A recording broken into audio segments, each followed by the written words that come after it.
अब हम लोग प्योरली इमेजिनरी नंबर और प्योरली रियल नंबर के बारे में पढ़ेंगे। प्योरली रियल नंबर क्या है और प्योरली इमेजिनरी नंबर क्या है।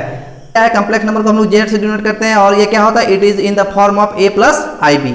अ complex number z equal to a plus i b is said to be purely real number if imaginary part of z जो होता है a प्लस आई बी, उसके imaginary part को हम लोग b से डिनोट करते हैं और रियल पार्ट को हम लोग a से डिनोट करते हैं। अगर किसी भी कॉम्प्लेक्स नंबर का इमेजिनरी पार्ट अगर जीरो है, अगर इमेजिनरी पार्ट अगर जीरो है तो उस कॉम्प्लेक्स नंबर को हम लोग बोलेंगे प्योरली रियल नंबर।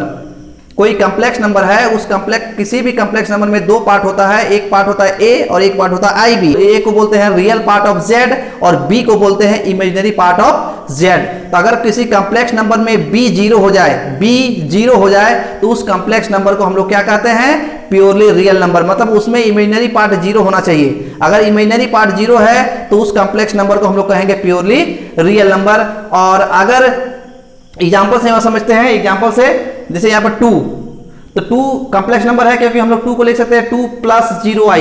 इसमें इमेजिनरी पार्ट नहीं है, मतलब b जीरो है, इमेजिनरी पार्ट जीरो है, इसलिए ये क्या हो जाएगा, ये प्योरली रियल नंबर है। 1/2 प्योरली रियल नंबर है, -3 प्योरली रियल नंबर है, 3.5 ये क्या है, प्योरली रियल नंबर है। उसी तरह हम लोग आते हैं प्योरली इमेजिनरी नंबर, तो उसी सेम प्रोसेस में आएगा। A complex number z equal to a plus i b is said to be purely imaginary number if its real part is zero. Real part is zero मतलब real part of z हम लोग क्या बोलते हैं a, real part of z a equal to zero. Complex number में दो part होता है, एक होता है रियल पार्ट, एक होता है इमेजिनरी पार्ट। अगर रियल पार्ट जीरो हुआ तो उसको बोलेंगे प्योरली इमेजिनरी नंबर, और अगर इमेजिनरी पार्ट जीरो होगा तो उसको बोलेंगे प्योरली रियल नंबर। एग्जांपल से हम लोग समझते हैं, एग्जांपल में देखें यहाँ पर 3i, इसका रियल पार्ट नहीं है, रियल पार्ट नहीं है मतलब इसको हम लोग लिख सकते हैं 0 + 3i, मतलब a यहाँ पर क्या है, जीरो है। 3i - 2i/3, 7i - 2i, तो ये क्या हो गया आपका प्योरली इमेजिनरी नंबर है, मतलब उसमें रियल पार्ट नहीं है। चलिए इस दौर में और एक सवाल आता है हमारे पास, क्या है, find the real value of theta for which 3 + 2i sin theta 1 - 2i sin theta is purely real. Purely real का डिफिनेशन हम लोग क्या पढ़ेंगे, प्योरली रियल किसको बोलेंगे, जिसमें इमेजिनरी पार्ट जीरो हो, और प्योरली इमेजिनरी किसको बोलते हैं, जिसमें रियल पार्ट जीरो हो। ठीक है, प्योरली रियल क्या है, प्योरली रियल मीन्स उसमें इमेजिनरी पार्ट जीरो होगा, और प्योरली इमेजिनरी मतलब उसमें रियल पार्ट जीरो होगा। तो यहाँ क्वेश्चन में क्या है, find the value of theta, find the real value of theta, theta का मान निकालना है, so that 3 + 2i sin theta 1 - 2i sin theta is purely real. तो ये मेरा प्योरली रियल है, इट मीन्स इसका इमेजिनरी पार्ट जीरो है। तो चलिए इसको सॉल्व करते हैं, पहले कैसे बनेगा। तो यहाँ पर मेरा हो गया z equal to 3 + 2i sin theta by 1 - 2i sin theta. हमने कॉम्प्लेक्स नंबर में क्या बताया कि जितने भी कॉम्प्लेक्स नंबर के सवाल आएंगे, हमारा सबसे पहला काम होगा कि उस सवाल को a + ib के फॉर्म में लिखना है। तो इसको भी हम लोग a + ib के फॉर्म में लिखेंगे। तो नीचे डिनोमिनेटर में i नहीं रखना है, यहाँ पर एक टर्म i आया, इसके लिए हमको इसको क्या करना, रैशनलाइज करना होगा। तो रैशनलाइज करने के लिए क्या रूल है, a + b रहेगा तो a - b से मल्टीप्लाई करेंगे, और a - b रहेगा तो a + b से मल्टीप्लाई करेंगे। तो चलिए हर परिमेयकरण करते हैं। 3 + 2i sin theta by 1 - 2i sin theta, multiply के ऊपर भी 1 + 2i sin theta by 1 + 2i sin theta, ऊपर भी मल्टीप्लाई करते हैं। नॉर्मल मल्टीप्लिकेशन जो करते हैं तो 3 से 1 का मल्टीप्लाई किए तो 3 + 6i sin theta + 2i sin theta, और यहाँ पर मल्टीप्लाई होगा तो 4i² sin² थीटा। i² का मान -1 होता है, इसके बाद वाले लाइन में बैठाएंगे हम लोग। ठीक है, यहाँ पर हो गया a - b और a + b, a² - b², तो b² हो गया 2i sin थीटा का स्क्वायर। ठीक है, ऊपर के स्क्रीन को हम लोग मिटा रहे हैं यहाँ पर। चलिए यहाँ पर आते हैं, क्या है मेरा यहाँ पर आ गया z इक्वल टू i² का मान -1 होता है, उसको हम लोग बैठाते चलेंगे। तो यहाँ पर आपका हो गया 3 प्लस ये आपका एडिशन में हो जाएगा, यानी हो जाएगा 8i sin थीटा, और यहाँ पर i² का मान माइनस होता है, यानी हो गया 4 sin² थीटा।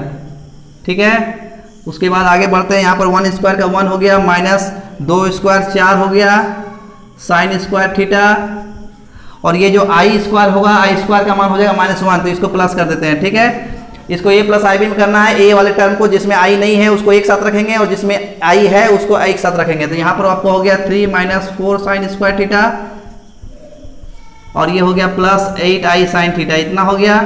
उसके बाद डिनोमिनेटर में आपको हो गया 1 plus 4 sine square theta.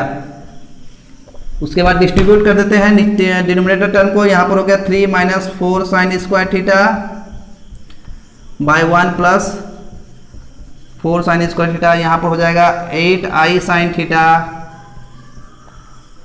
1 plus 4 sine square theta.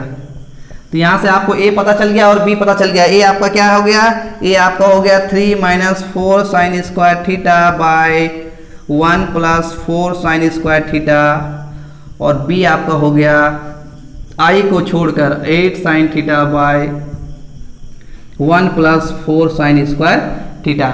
उसके बाद अकॉर्डिंग टू क्वेश्चन, प्रश्न में क्या दिया हुआ है, अकॉर्डिंग टू क्वेश्चन प्रश्न में मेरा दिया हुआ है कि वो जो z है वो मेरा प्योरली रियल है, z is purely real. According to question z is purely real. तो प्योरली रियल है, इसका मतलब उसका इमेजिनरी पार्ट 0 होगा, it means b equal to 0।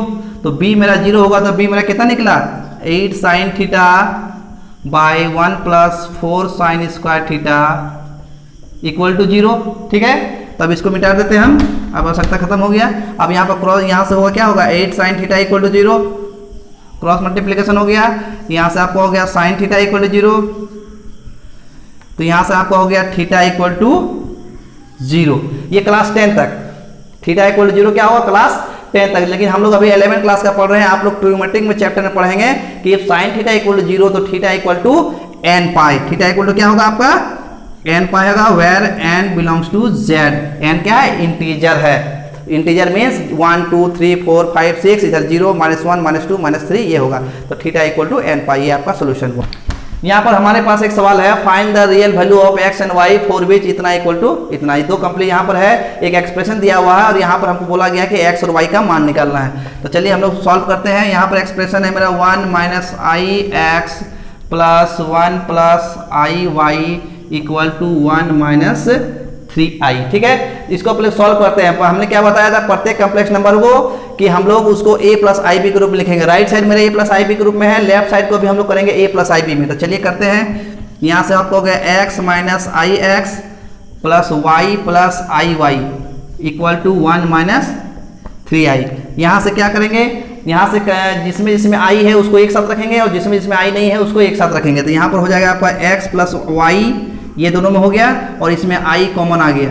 तो i कॉमन आ गया तो हो गया minus x plus y 1 minus 3i।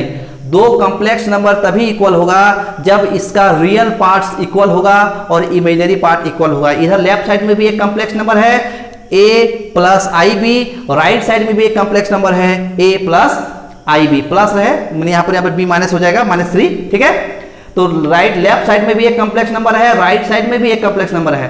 तो दो कॉम्प्लेक्स नंबर तभी इक्वल होगा जब दोनों का रियल पार्ट इक्वल होगा और इमेजिनरी पार्ट भी इक्वल होगा। तो इसका मतलब क्या हो जाएगा, यहाँ से होगा x plus y equal to 1 और minus x plus y equal to -3। इसमें मेरा रियल पार्ट b कितना है, minus x plus y, i को छोड़कर जो बचा यानी माइनस एक्स प्लस वाई, इसमें आई को छोड़कर क्या बचा -3, यानी यहाँ पर b हो गया -3। तो b के बराबर होगा, a के बराबर होगा। तो यहाँ से मेरा दो इक्वेशन आ गया। इस टाइप के सॉल्यूशन को हम लोग क्लास 10 में हम लोग पढ़ चुके हैं, है कि नहीं। इसको हम लोग क्या करेंगे, समीकरण इक्वेशन 1 और इक्वेशन जो 2 है उसको हम लोग या तो आप सब्स्टिट्यूशन मेथड से बनाइए या एलिमिनेशन मेथड में बनाइए या आप क्रॉस मल्टीप्लिकेशन, किसी भी मेथड से आप सॉल्व कर सकते हैं। यहाँ पर हम एलिमिनेशन मेथड लगाते हैं, दोनों को क्या कर देंगे, प्लस कर देंगे, एडिंग कर देंगे, एड 1 2। तो यहाँ से ये मेरा कट गया, तो ये मेरा हो गया 2i इक्वल टू -2, यहाँ से निकल गया y equal to -1। y equal to क्या निकल गया, -1। आपको स्क्रीन पर नहीं दिख रहा है तो हम इसको लिख देते हैं ऊपर में, इसको ऊपर में लिख देते हैं। ये आपसे आपको निकल गया y इक्वल टू -2/2, यानी कट के आपको हो गया y equal to -1। Putting the value of y in the equation 1, in equation 1 और इक्वेशन 2 किसी में बैठा सकते हैं। हम लोग क्या करेंगे, 1 में बैठाते हैं, putting the value of x in equation 1। Equation 1 में बैठाते हैं, इक्वेशन 1 में क्या है, x plus y equal to 1, तो x हो गया, y का मान -1 है, तो यहाँ से हो गया 1 प्लस 1 यानी x का मान हो गया 2। तो इस लॉजिक से भी जितने भी सवाल होंगे आपके सवाल में उसको आप सॉल्व कर लेंगे, एनसीईआरटी में भी जितने भी सवाल होंगे उसको आप सॉल्व करेंगे। अगर कोई भी दिक्कत हो तो आप मेरे व्हाट्सएप में कॉल कीजिए, ठीक है।